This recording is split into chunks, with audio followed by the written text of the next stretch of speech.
Déjà, il faut savoir qu'on a la testostérone, c'est une hormone lipolisante, c'est-à-dire qu'elle brûle des calories, celle-là.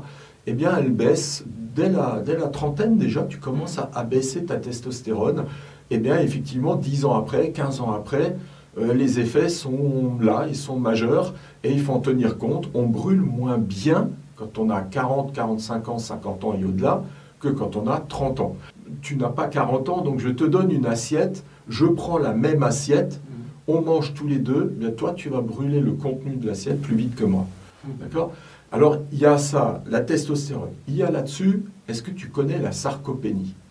La sarcopénie, c'est un mot un peu compliqué, mais en fait, c'est la diminution de la masse musculaire avec l'âge.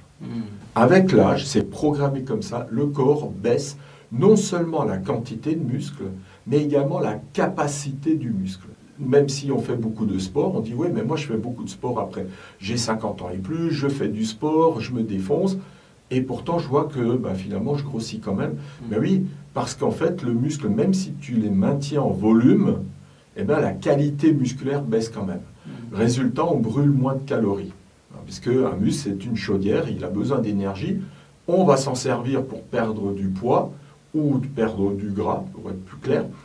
Eh bien, si j'en ai moins à 50 ans qu'à 30 ans, ma chaudière fonctionne moins bien, je brûle moins, d'accord ? Et donc, on est d'autant plus sensible au cortisol, qui est l'hormone de l'anxiété, l'hormone de l'urgence. Et cette hormone-là, elle favorise l'utilisation des sucres comme ressource énergétique et elle va favoriser le stockage du gras. Eh bien, ce cocktail-là fait qu'en prenant de l'âge, en respectant même ses habitudes alimentaires et sportives, on est un peu condamné à prendre du poids.